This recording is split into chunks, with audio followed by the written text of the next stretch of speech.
Welcome back, everybody. Today's hopefully going to be a quick video, especially after the last one was kind of long. The plan is to go into our hives, the singles that you see throughout here, and mark the queens, make sure that they are out and about and doing their thing. And I think I'm actually going to go into this one as well, see if that queen is laying or not, because last time we were out here, which was about a week ago, we did see a queen. She looked like she might be a virgin. I don't really know. I have trouble kind of figuring that out, if I'm being honest. We'll just see if we see any signs of a mated queen or not. Our big one right there, we're probably going to leave alone, other than just checking to see if they need another box. But I'm not going to do like a deep dive or anything like that. So without any further ado, let's go ahead and get suited up, light the smoker, and get into these hives. So here's the very first hive that we're going into. The queen cage has already been removed. She's out and about, hopefully. But in other news, we're going to give it a shot, guys. No gloves, okay? I don't know if I'm going to try and mark without gloves, like picking up the queen with my hands versus using a queen clip or something like that, but we're gonna give it a shot. I'm gonna smoke my hands real good. Speaking of which, I'm so glad that we are finally out of a burn ban, because I have greatly missed this thing. If you don't know, South Carolina's had a couple wildfires pop off recently, and that's meant that there's been a burn ban for the entire state. But now I can use my smoker again and don't have to worry. So let me see if I can't find this queen. And that was pretty quick. There she is. That's one of the good things about having a small hive right now, is I'm able to find the queen. So I'm not going to record this next part with me trying to pick her up, just because I don't want to try and hold a camera and pick up a queen, something I've never done before. So wish me luck on this. I might try and catch them the old way, so I can show you the marking process a little bit later on. All right, so here's what the inside of our third hive looks like. This one is the yellow hive. They have eaten all of that half a pollen patty pretty much, so I'll probably give them another one. And we're seeing a lot of bees throughout the hive. So far, all the queens have been doing well. The numbers on the green hive are a little low, so I might try and steal some bees from this one and put over there. I'm gonna wait and see what everybody looks like first before I start taking bees from one hive and put them in another. But yeah, so far so good. All right, here I am at our hive that had a virgin queen. And I'm starting to think that this hive might be cursed or something. I went through, yeah, there's a lot of bees. There's a ton of bees. But the only thing I found was this girl, who is not the same one that we saw last week. I went ahead and marked her. She is much smaller.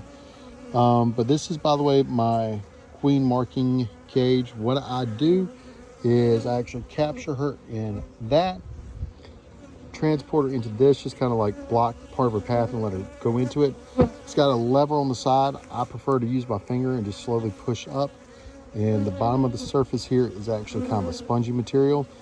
From there, I can raise that little spongy material. She gets caught in between those little grates, and then I could put a little mark on her. She's feisty. She is fast, and I just don't think she's mated, but we're going to give her back. I mean, the good news with me marking her is if she is mated, I'll be able to find her next time. Oh yeah, to let her out, this little gate just kind of pulls back, so I slowly do it. She just flew off. Yep, you guys saw that. She flew off. She's gone. So that's not cool.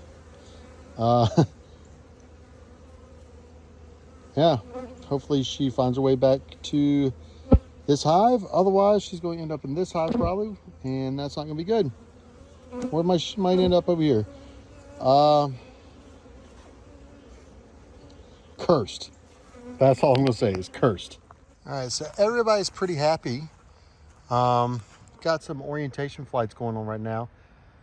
So if you look at the white one, and you can kind of see how they are flying in like a figure 8 pattern. That is called an orientation flight. And you can kind of see that throughout these hives right now. All of them are just trying to figure out which hive is theirs. And that's because this is their first flight that's happening. So let's talk about what happened with the Peach Hive, the virgin queen, the one that we've been struggling with all year, the cursed one. By the way, I went to gloves. They're back off now because I'm done. but I went back to gloves because my smoker went out, and I was trying to hurry up and didn't want to take the time to relight it. Here's how I know that the queen in Peach is a virgin queen, right? So when she flew off, that was the ultimate sign. Mated queens can't fly unless they are preparing to swarm. And what happens with that is the other bees will actually like jump on her back, vibrate, and make her run around so she loses weight. When they are fully mated and they are actively laying, they're just too fat. They can't fly. So that means that the last queen I showed you is definitely a virgin.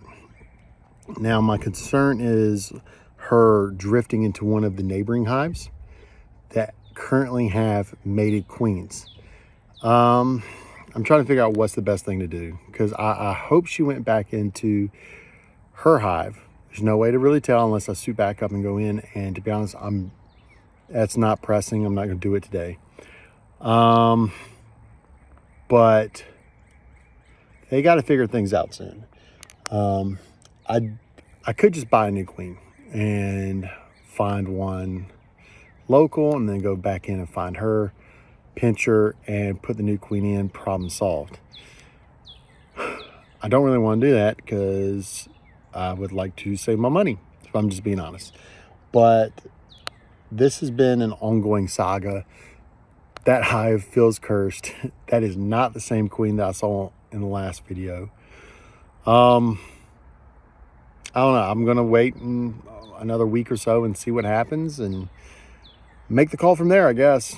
That's the only thing I know to do at this time. But until then, thank you for watching. Hope you appreciate the smaller, shorter video after last week. And, subscribe if you would like. Leave a comment if you would like. Give me some ideas for videos, because I know this is going to get repetitive pretty quick. Check out the social media pages down below in the description. Same with the, same with the website. And yeah, appreciate you guys taking the time to watch me today. Have a good day, and I hope to see you next time.